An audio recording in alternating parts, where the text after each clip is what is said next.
The Oregon rain, a Greenhaven signature, had been relentless for a week. Each drop a tiny hammer against the roof of Terra Nova Solutions, echoing the persistent beat of Emily Carter's anxiety. From her CEO office, a modest space she and David had painted themselves in brighter, more optimistic days, the view was a canvas of weeping grays. The sky, the slick asphalt of the industrial park, the drooping leaves of the maples that lined the access road. It was a perfect mirror for the company's P&L statement, currently glowing with grim finality on her monitor. Terra Nova Solutions. Their baby.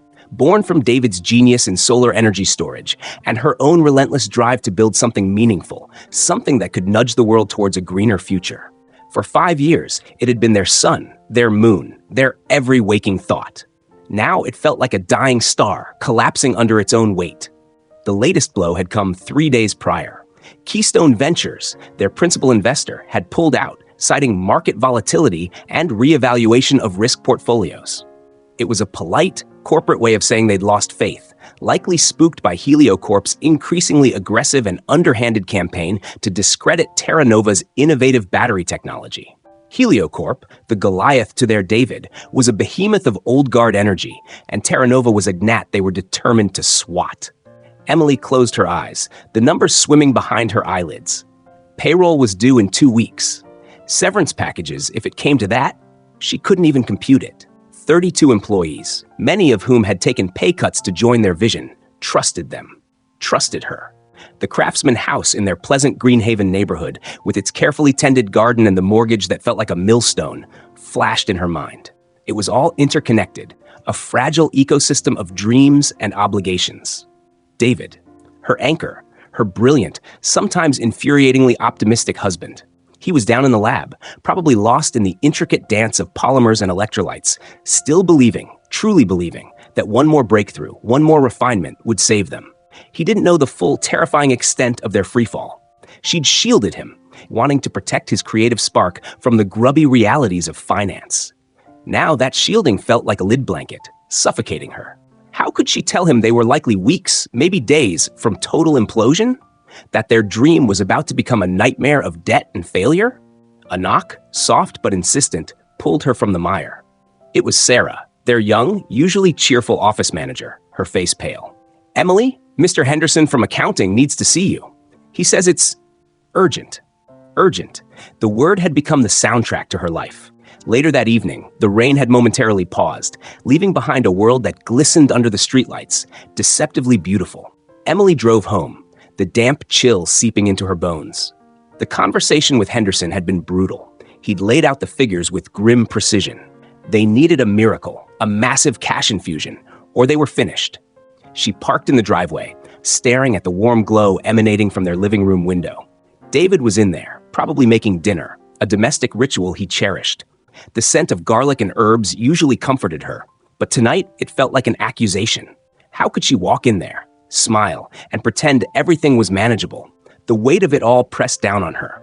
The ambition that had once felt exhilarating now seemed like a fatal flaw. Her fear of failing David, of watching his brilliant light dim with disappointment, was a cold knot in her stomach. She'd always been the one to find a way, to push through, to make things happen. This time, the wall was too high, too solid. She took a deep breath, the air cold and sharp in her lungs. There was one last, desperate option.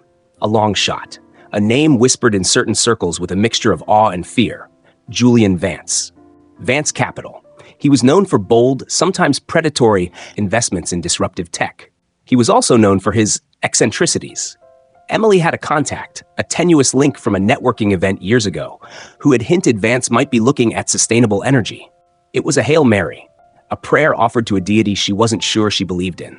But what else was left? The alternative was an abyss. She couldn't face the abyss. Not yet. Not without trying everything. The image of Vance, whom she'd only seen in glossy magazine profiles, silver-haired, impeccably dressed, with eyes that seemed to see too much, formed in her mind. He was a shark, and she was bleeding in the water. But sometimes, even sharks could be ridden, if you were desperate enough, or foolish enough, to try. She finally opened the car door, the interior light briefly illuminating her face, etched with a strain David would surely notice. She would have to be careful, more careful than ever.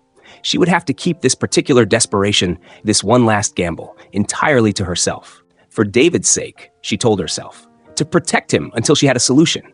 The lie, even to herself, felt thin and brittle, like ice on a winter pond. The sleek obsidian tower of Vance Capital pierced the Portland skyline, a monument to power and ambition that made Terra Nova's modest Greenhaven headquarters feel like a child's playhouse. Emily stood in the lobby, the cool, recycled air raising goosebumps on her arms despite her carefully chosen navy blazer.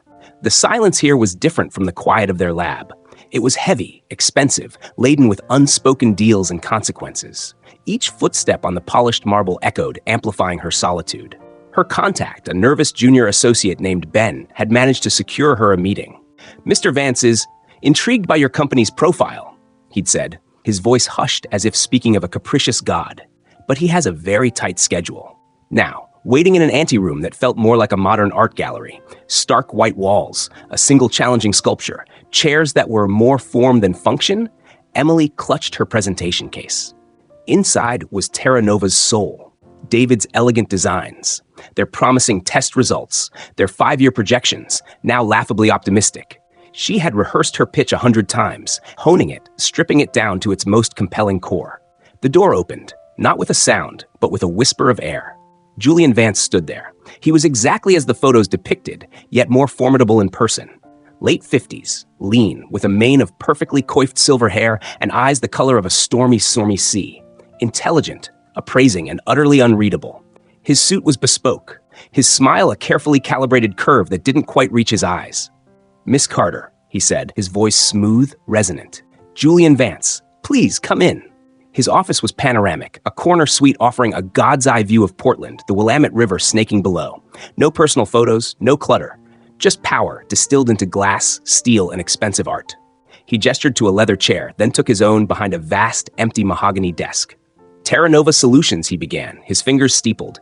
"Sustainable energy. Admirable. And your CTO, David Carter?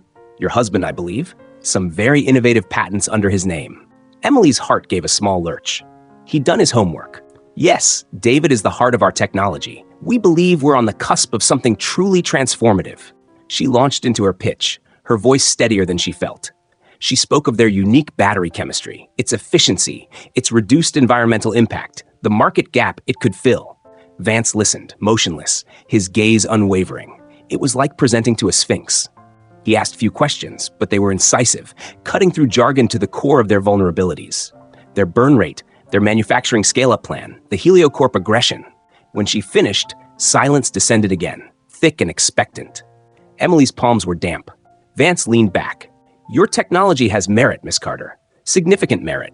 Your company, however, is, if you'll forgive my candor, bleeding out. We need capital to stabilize and scale," Emily said, keeping her voice even. "With the right backing, we can overcome these challenges and capture the market."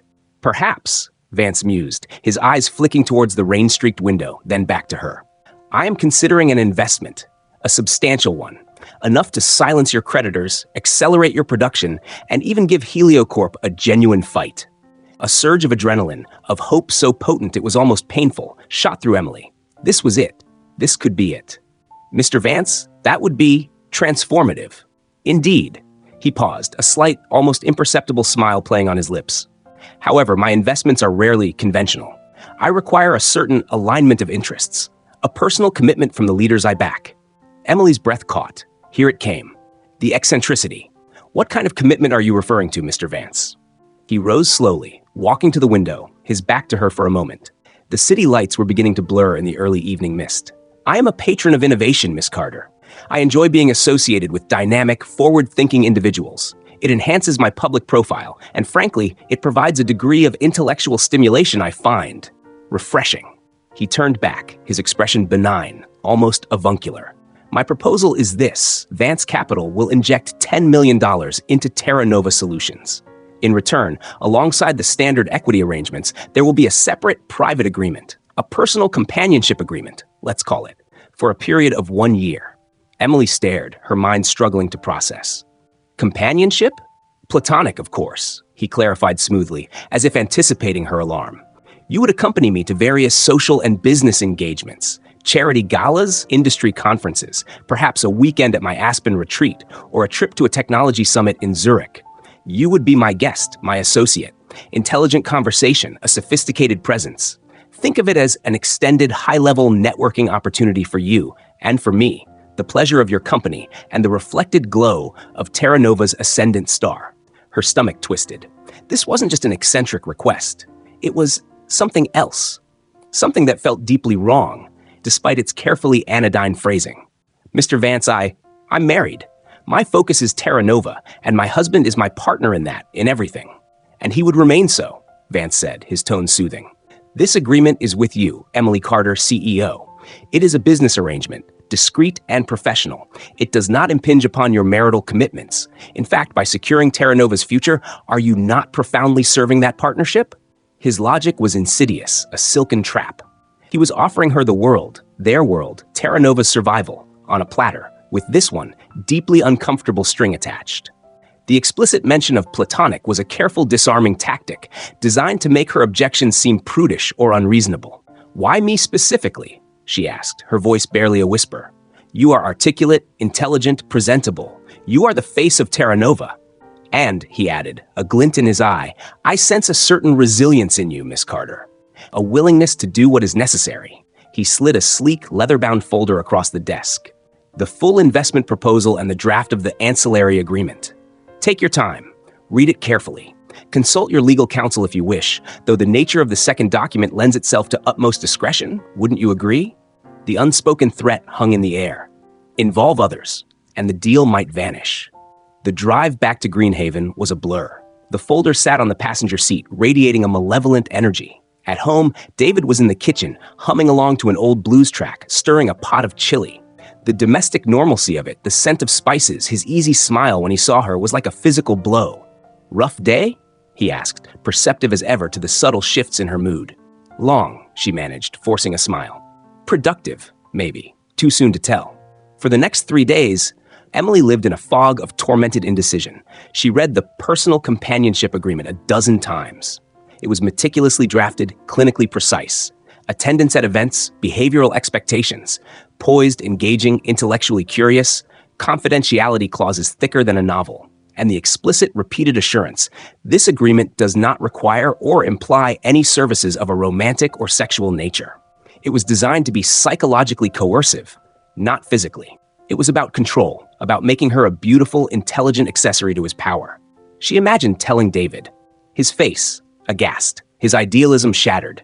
The inevitable question, Emily, how could you even consider this?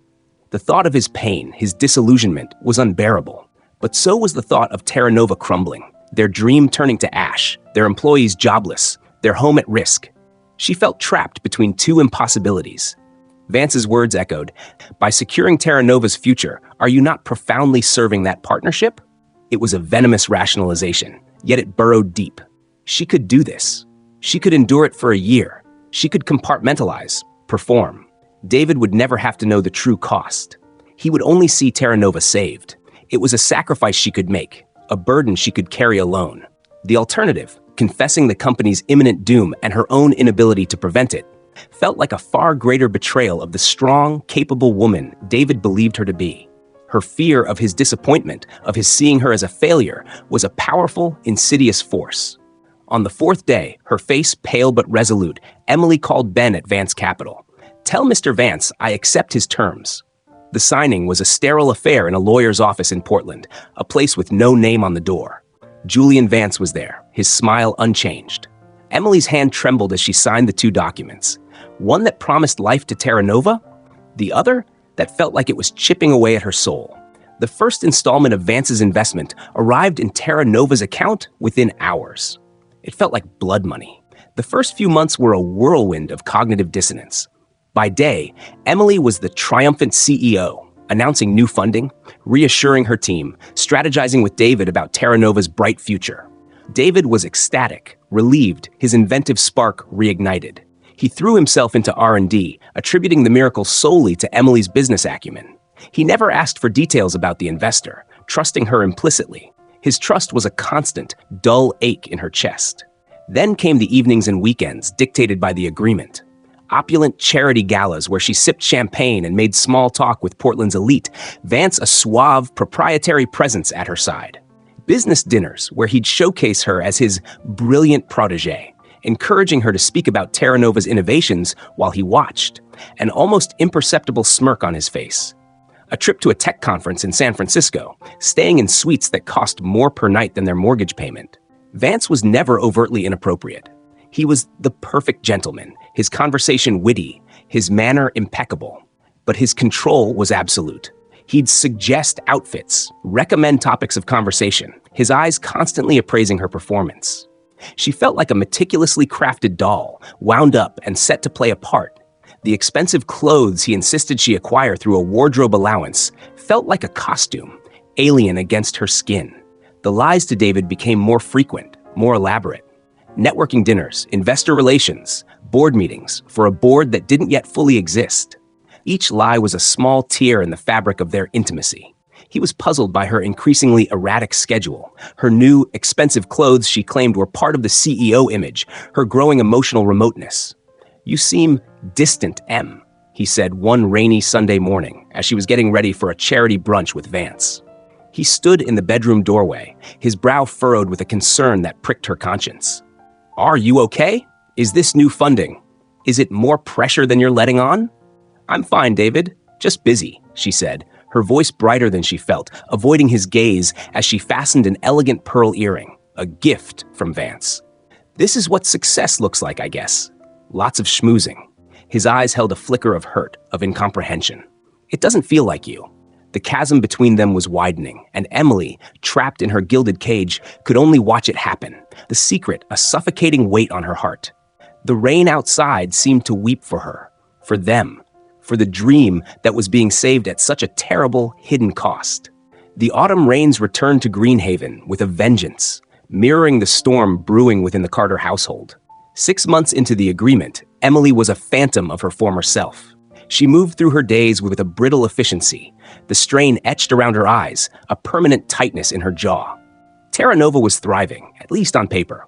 New hires, expanded lab facilities, positive media buzz, all thanks to Vance's millions. But the cost was an ever-deepening hollowness inside her. David, though initially buoyed by the company's turnaround, had grown increasingly uneasy. Emily's explanations for her frequent absences, her late nights, her carefully curated new wardrobe were wearing thin. The networking events seemed endless, the investor meetings suspiciously vague. The woman he loved, the partner who shared everything with him, was becoming a stranger, her eyes holding shadows he couldn't penetrate. The easy laughter, the spontaneous late-night talks, the comfortable silences, all were casualties of the unspoken thing that lay between them. His office, a small, cluttered space carved out of their spare bedroom, became his refuge. He'd tried talking to her, gentle probes at first, then more direct expressions of his worry and confusion.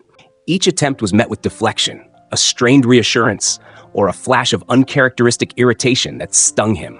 He'd started to feel a gnawing sense of unease, a suspicion he couldn't quite name, but that coiled in his gut like a cold snake. The breaking point came on a bleak November Saturday. Emily was supposedly at an all-day sustainable business leadership summit in Seattle, an event Vance had insisted she attend with him. David, restless and unable to focus on his work, found himself wandering through their house, the silence amplifying his anxieties. He was tidying Emily's home office, a space she'd become increasingly territorial about, when he noticed a slim, leather-bound document case tucked deep into the back of her desk drawer, hidden beneath a pile of old notebooks. It wasn't Terra Nova letterhead. It looked personal, expensive, and secretive. A prickle of dread ran down his spine. He shouldn't. This was her private space. But the months of unspoken tension, of feeling shut out, of a growing certainty that something was terribly wrong, overrode his hesitation. His fingers trembled as he pulled it out. The engraved lettering on the front was discreet, JV Private, Julian Vance. His heart began to pound. He opened it. The first page was innocuous enough, a cover sheet. Then the title, Personal Companionship Agreement.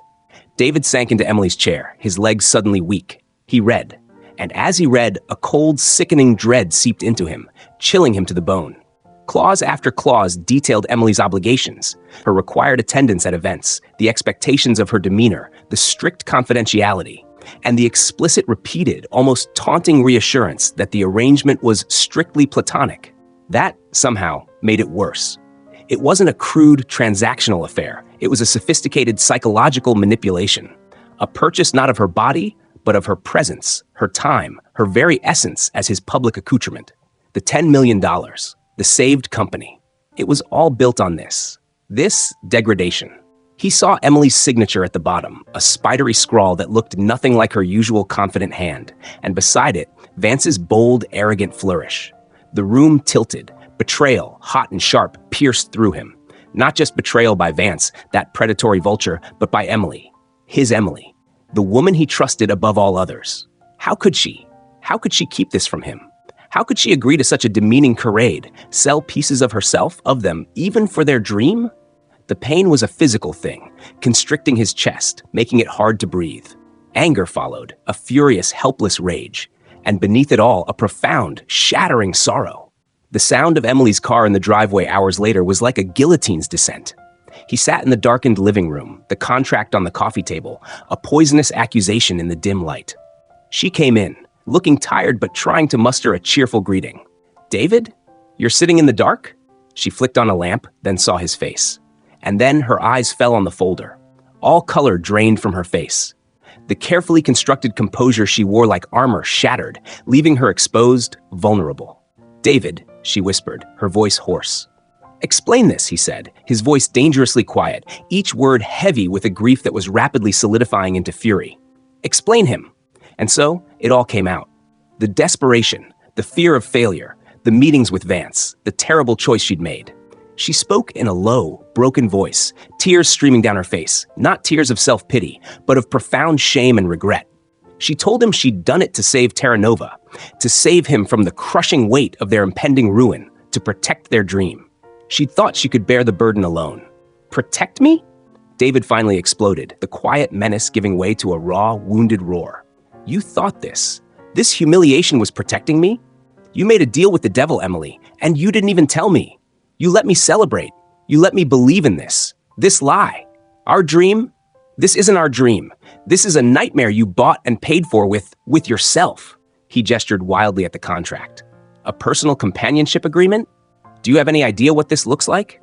What it is? He owns you, Emily. He bought your time, your presence, your public face. He made you his goddamn accessory." "It's not like that," she cried, flinching at his words. "It's platonic. It's just appearances. He never touched me." "Oh, platonic makes it all okay, does it?" David shot back, his voice dripping with sarcasm and pain. "He didn't need to touch you, Emily. He controlled you. He took our partnership, our marriage, and he spat on it, and you let him. You chose this stranger and his dirty money over trusting me, over facing whatever was coming together." The words, brutal and true, hung in the air between them. Emily crumpled, sinking onto the sofa, her face buried in her hands, her shoulders shaking with silent sobs. David paced the room like a caged animal, his own anguish a raw, open wound. "I thought I was being strong," she choked out. "I thought I was protecting what we built." "Strong?" He stopped, staring at her. "You were afraid, Emily, afraid to fail, afraid to let me see you fail. And your fear, your secrets, they've broken us, more than any bankruptcy ever could." The days that followed were a descent into a marital hell.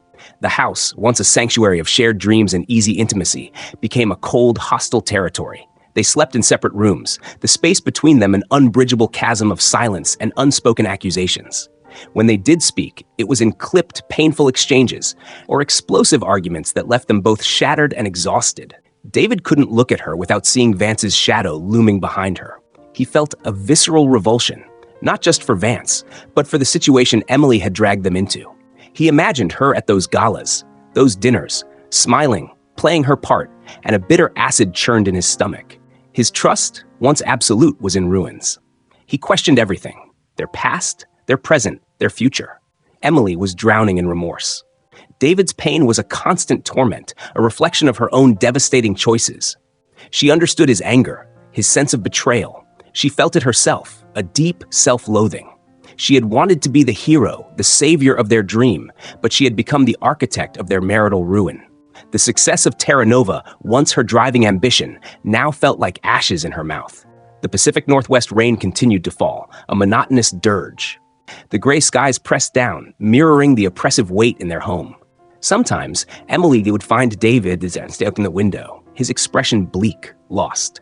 She longed to reach out, to bridge the chasm, but she didn't know how. The words of apology, of explanation, felt hollow even to her own ears. One evening, David found her in the kitchen, staring blankly at a pot of water that refused to boil.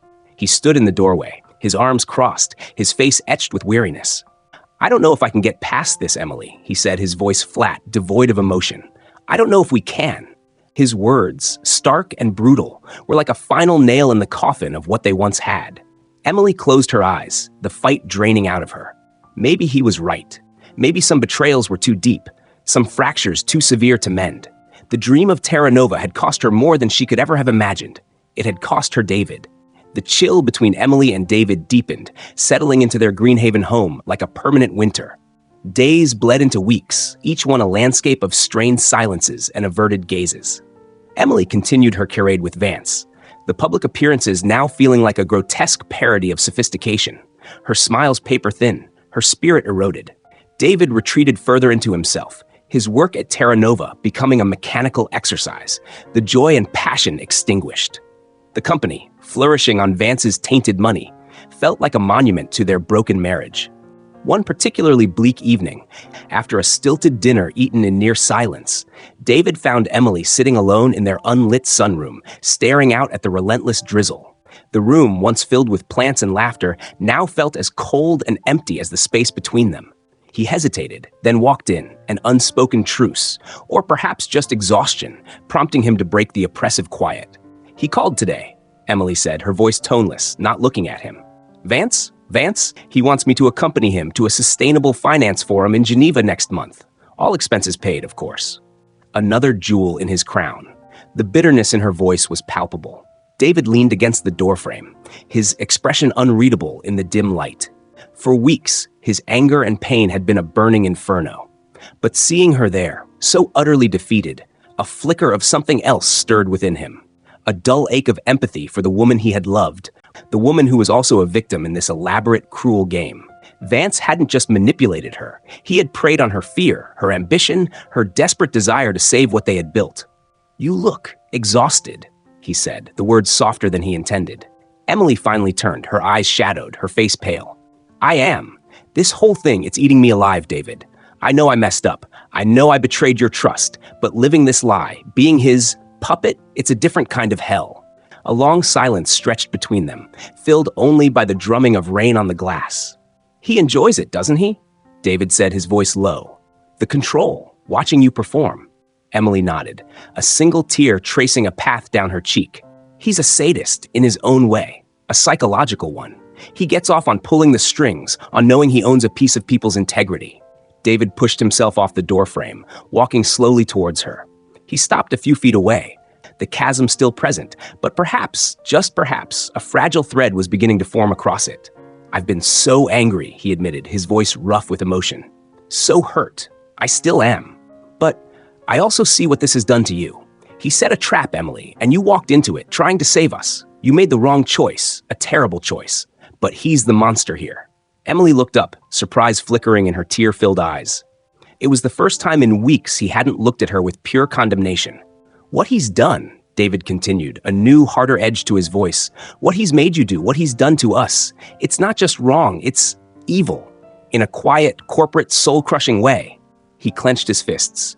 "And I hate him for it. I hate him for what he's taken from you, from me." A spark ignited in Emily's gaze, a faint echo of the fire he used to know. "I hate him too," she whispered. "More than I can say." "Then why are we letting him win?" David asked, the question hanging in the air, sharp and challenging. "Why are we letting him destroy us, destroy everything, while he sits in his glass tower, amused?" Emily stared at him, a dawning understanding, a wild, improbable hope starting to dawn. "What are you saying?" "I'm saying," David said, his voice gaining strength, "that maybe the only way through this is to fight back. Not just for Terra Nova, not anymore. For ourselves, for our dignity. To make him pay, not with money, but with exposure, to show the world who Julian Vance really is." The idea was audacious, terrifying. Vance was powerful, protected, seemingly untouchable. But as David spoke, something shifted in Emily. The numbness that had encased her heart for months began to crack. The thought of reclaiming some agency, of turning the tables on the man who had so skillfully manipulated her, was a potent antidote to her despair. But how? She asked, the practicalities, the risks already crowding her mind. He's so careful. We're smart, Emily, David said, taking another step closer. You're a brilliant strategist. I can figure things out, and we're not entirely alone. The next day, Emily called Chloe Maxwell, her best friend and a sharp corporate lawyer. The call was difficult, Emily's voice thick with shame, as she confessed the entirety of her secret arrangement with Vance and the subsequent implosion of her marriage. Chloe listened, her silence on the other end punctuated only by an occasional soft intake of breath. When Emily finished, there was a pause. Then Chloe said, her voice devoid of judgment, only a steely resolve. That absolute bastard. Okay, Em, first, are you safe? Second, what do you and David want to do about it? Relief washed over Emily. We want to fight him, Chloe. We want to expose him. Good, Chloe said. That's the Emily I know. Now tell me everything. Every detail of that contract, every interaction, every demand. We'll need ammunition. A few days later, they sat in Chloe's sleek Portland office, Emily, David, and Chloe. David, still bearing the visible scars of his anger and hurt, was nonetheless present, his analytical mind already working. Mark, David's forensic accountant brother, joined via secure video call from Seattle, his expression grim as he listened to the story. This companionship agreement is a masterpiece of psychological coercion, Chloe said, tapping the document on her desk. Legally, it's airtight in its stated terms. Platonic companionship, no overt illegality. Vance is too smart for obvious loopholes, but his intent, that's where we might find leverage. His pattern of behavior. He's not just doing this with me, is he? Emily asked quietly. This can't be the first time. Unlikely, Mark put in. Men like Vance, with that kind of power and ego, often have patterns. Predatory investing, leveraging vulnerabilities, it's a signature. The companionship angle might be new, or just his latest iteration. If we can find other instances, other protégés, other companies he's squeezed in ethically dubious ways, that would require a deep dive into his finances, his past deals, Chloe mused. Something that could take months and be very risky if he gets wind of it. David, who had been silent, tracing the rim of a coffee cup, suddenly looked up. The Geneva trip. Emily, you said he wants you there for a sustainable finance forum. Yes, Emily confirmed. Next month. Vance prides himself on his image as a visionary, a patron of clean tech, right? David continued, his eyes intense. This forum is high profile. What if that's our stage? Chloe leaned forward. What are you thinking, David? He'll expect Emily to be his showpiece, to talk about Terra Nova, about his wise investment. What if she gives a different kind of speech? What if she uses that platform to talk about the true cost of his patronage? Not directly naming him, perhaps, not at first, but describing a certain kind of investor, a certain kind of agreement, planting a seed, making people think. Emily felt a chill. He'd be furious, the backlash. But if it's done carefully, Chloe interjected, her legal mind racing. If it's framed as a broader commentary on ethical investment, on power dynamics in business, it could be devastating to his carefully crafted image. Especially if Mark can dig up something concrete on Vance's other dealings that we can leak to a trusted journalist simultaneously. Something that corroborates the pattern. Mark nodded slowly from the screen. I can start looking. Vance has a lot of shell corporations, complex asset structures, but everyone leaves a trail. The plan began to take shape, a fragile, audacious strategy forged in the crucible of their shared pain and anger. It was a long shot, fraught with peril. Vance was a formidable enemy, but for the first time in months, Emily and David felt a flicker of shared purpose, a common enemy that transcended their personal wreckage. They were no longer just victims, they were becoming reluctant combatants. The alliance was uneasy, the wounds between them still raw. David's trust in Emily was a shattered thing, and forgiveness was a distant, uncertain shore. But in this shared quest for a measure of justice, for a way to reclaim their narrative from Julian Vance, they found a sliver of common ground. They were two wounded soldiers, preparing to go into battle, not knowing if they would survive, or if their partnership ever could, but knowing they had to try. The fight against Vance became, in a strange way, the first tentative step towards fighting for each other again, or at least for the possibility of a future where they weren't defined by his shadow.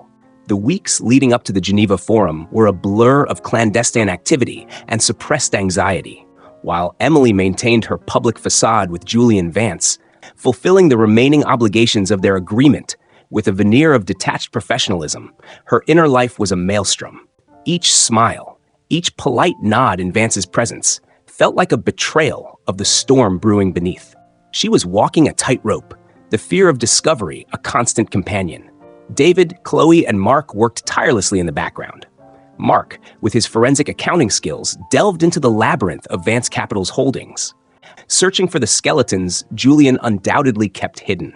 It was painstaking work, navigating shell companies and opaque offshore accounts.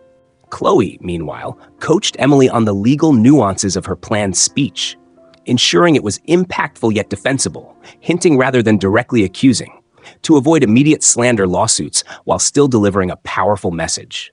She also quietly reached out to a respected investigative journalist, Sylvia Hayes, known for her tenacity and discretion, priming her for a potential bombshell.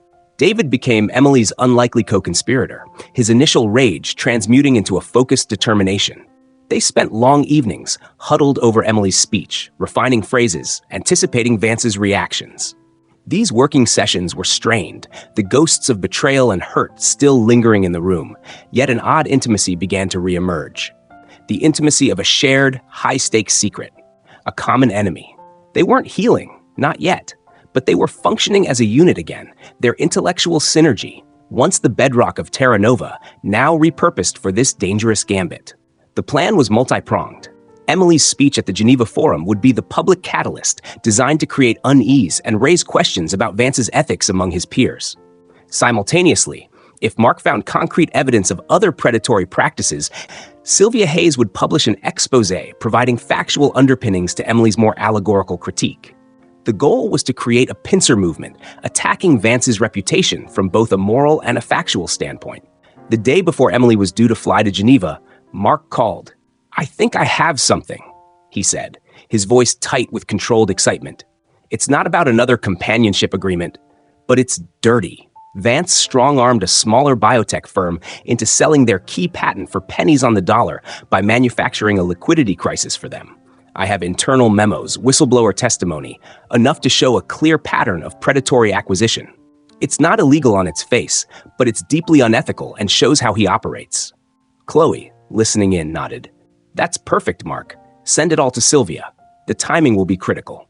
Geneva was a city of cold, elegant beauty, its polished surfaces reflecting the steely glint in Emily's eyes.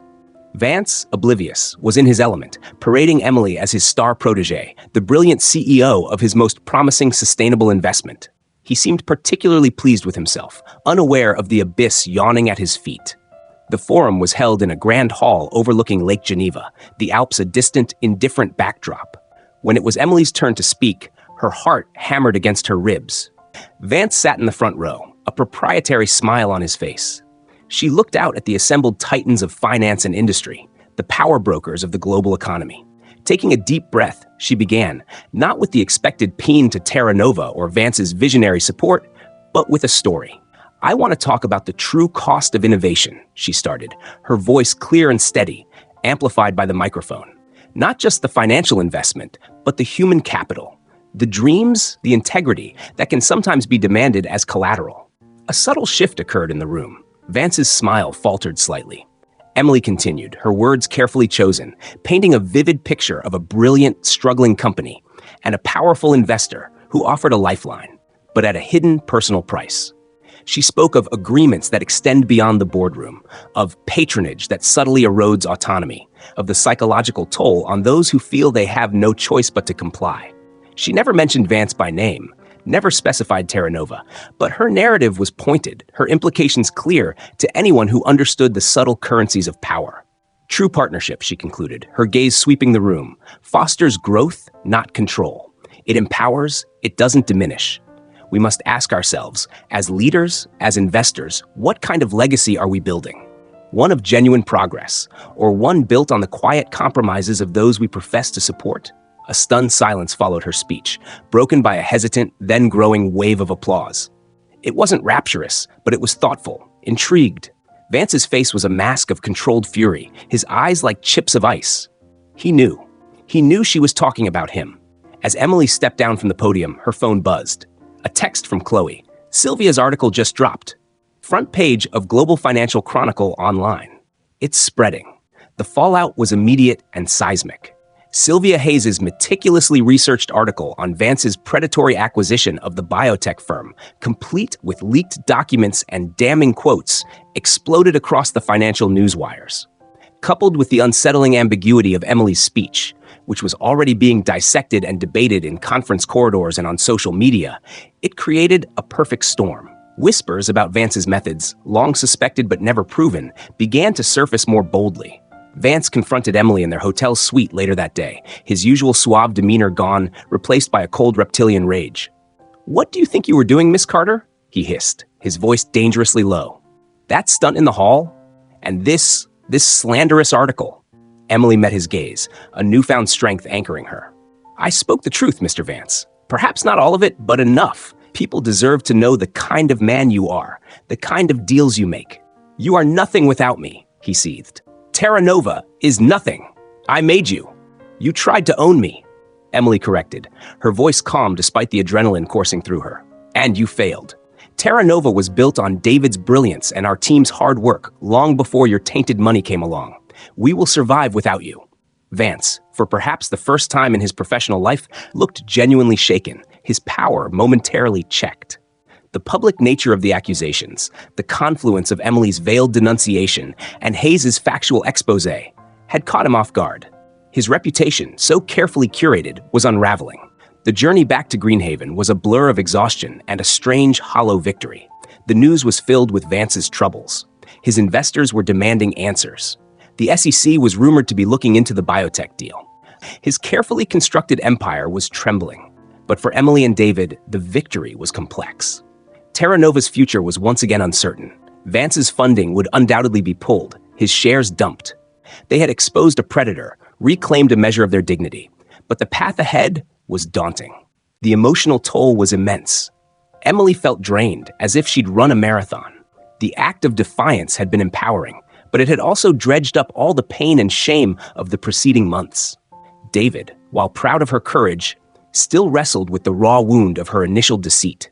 The fight against Vance had united them in purpose, but it hadn't magically healed their marriage. They sat in their living room, the Oregon rain once again falling outside, the headlines about Vance's downfall glowing on a tablet between them. There were no triumphant cheers, no celebratory champagne, just a profound weariness and the unspoken question, "What now?" "We did it," Emily said softly, more to herself than to David. "Yeah," David replied, his voice subdued. "We did. He won't be bothering anyone like that for a while, I imagine." He looked at her, his expression a mixture of admiration and a lingering sadness. "You were incredible, Em. Up there, facing him. I couldn't have done it without you," she said, meeting his gaze. "Without your belief that we could." The words hung in the air, a fragile acknowledgement of their rekindled, if still damaged, connection. They had faced the dragon and, if not slain it, had at least wounded it badly and escaped its lair. But the scars remained on Vance's reputation, on Terra Nova's future, and most profoundly, on their hearts. The war against Vance was over. The battle to rebuild their lives and their trust was just beginning. The weeks following the Geneva debacle were a strange twilight for Emily and David. Julian Vance, true to form, didn't go down without a fight, but his reputation was irrevocably tarnished. Investigations into his business practices widened, and Vance Capital was hemorrhaging clients and credibility. The sweet taste of retribution, however, quickly faded, leaving behind a more complex, bittersweet residue. Terra Nova Solutions was in turmoil. Vance's shares were in limbo, his funding commitments void. The company, which had briefly soared on his investment, was now facing another precipice. This time, however, Emily didn't feel the same suffocating panic. The experience had changed her, stripped away a layer of naive ambition and replaced it with a harder, more resilient core. She and David found themselves in endless meetings, with lawyers, with their remaining loyal employees, with potential new ethical investors. Chloe was cautiously vetting. The fight to save Terra Nova was grueling, but it was different now. They were doing it together, openly, every decision debated, every burden shared. The long-held secret that had poisoned their marriage was gone, replaced by the raw, uncomfortable, but ultimately cleansing light of truth. Their home, once a battlefield of unspoken resentments, slowly began to feel like a sanctuary again, albeit a scarred one. The silences were less hostile, more contemplative. They started talking, really talking, not just about the company, but about themselves, their fears, their pain. One evening, sitting on their porch watching the soft Oregon dusk settle, Emily turned to David. "I'm still so sorry, David," she said, her voice quiet. "For the lies, for not trusting you, for what I put you through." It wasn't the first time she'd said it, but it felt different now, less a plea for absolution and more a simple statement of enduring regret. David took her hand, his grip surprisingly gentle. The gesture, so simple, so long absent, sent a wave of warmth through her. "I know, Em, and I'm starting to understand. Not excuse, but understand the pressure you were under, the fear. I was so wrapped up in the tech, I didn't see how bad things were. I share some of the blame for not being a better partner through that." "No," Emily shook her head. "The choice was mine, and it was wrong." "It was," he agreed softly. "But what we did, fighting back, that felt right. That felt like us again, in a way." They decided to seek marriage counseling, a step that would have been unthinkable for the fiercely independent Emily of a year ago. Dr. Anya Sharma, recommended by Chloe, was a calm, insightful woman who created a safe space for them to unpack the wreckage of the past year. The sessions were difficult, often painful. David had to voice the depths of his betrayal, the lingering mistrust that still surfaced at unexpected moments. Emily had to confront her deep-seated fear of failure, her tendency to shoulder burdens alone, and the profound impact of her actions on the person she loved most. Dr. Sharma guided them through the tangled emotions, helping them understand the socio-psychological pressures that had contributed to their crisis. The relentless demands of startup culture, the seductive allure of the savior narrative, the corrosive power of secrets. She helped them see that true strength in a partnership wasn't about individual heroism, but about shared vulnerability. Slowly, painstakingly, they began to rebuild. Trust wasn't a switch to be flipped, but a delicate structure to be reconstructed, brick by brick, through consistent honesty and small acts of faith. There were setbacks, moments of doubt, echoes of past pain. But there was also a growing sense of resilience, a recognition that their bond, though severely tested, had not entirely broken. It was being reforged, different now, tempered by fire, etched with scars, but potentially stronger in its authenticity. Terra Nova Solutions, against the odds, managed to survive. They secured a smaller round of funding from a consortium of ethical investors who were impressed by David's technology and Emily's newfound transparent leadership. It meant scaling back some of their more ambitious plans, a more modest, sustainable growth. But it was their company now, truly theirs, untainted by Vance's shadow. Many employees stayed, their loyalty a testament to the original vision. One crisp autumn afternoon, almost a year after David had found the contract, he and Emily were walking through a park in Greenhaven.